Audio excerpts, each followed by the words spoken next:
வெள்ளிக்கிழமை September 4 1187. Ashkelon நகரின் கோட்டை வாசலில் கடல் போல் திரளா நின்றிருந்தது அந்த படை.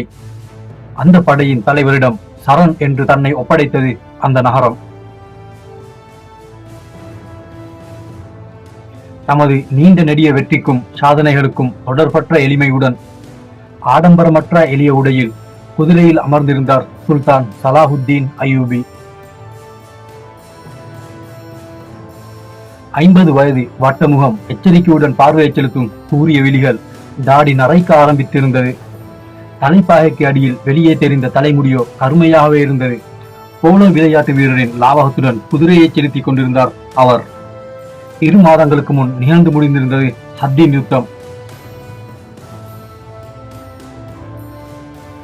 பெருமளவில் படை திரட்டி வந்திருந்த கிறிஸ்தவர்களுடன் நடந்த அந்த போர் வரலாற்று முக்கியத்துவம் வாய்ந்த வெகு முக்கிய போர்.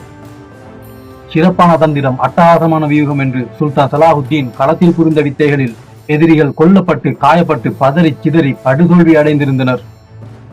மாண்டவர்கள் போக எஞ்சியவர்கள் தப்பியோட தேர்ந்தெடுத்த திசை வடக்கு. அங்குதான் தயிர் நகரம் இருந்தது.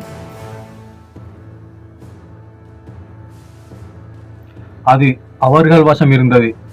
அங்கு சென்று தஞ்சமடைந்தனர் அவர்கள். கிறிஸ்தவர்களின் மனோதிரத்தை அத்தோல்வி மிகவும் முழுக்கி இருந்தது.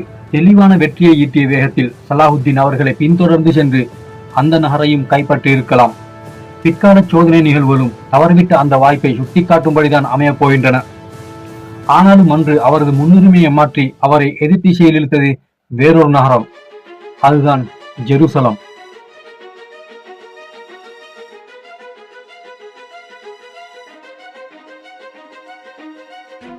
சலாஹுத்தீன் அய்யூபி மன்னராய் உருவான காலத்திலிருந்தே ஜெருசலம் தான் அவரது லட்சியமாயிருந்தது.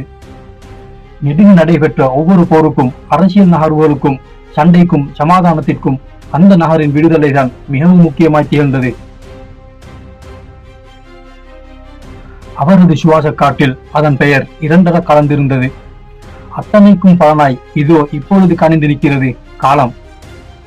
மகனே வா என்று அழைத்து அனைத்து கொஞ்சுவதற்கும் கரம் விரித்து காத்துக் கொண்டிருக்கும் தாயை போல் தயாராயிருக்கிறது பைத்துல் முகத்தஸ் என்று அழைக்கும் போது அவர் என்ன செய்வார்? தெற்கு நோக்கி திரும்பியது சுல்தான்.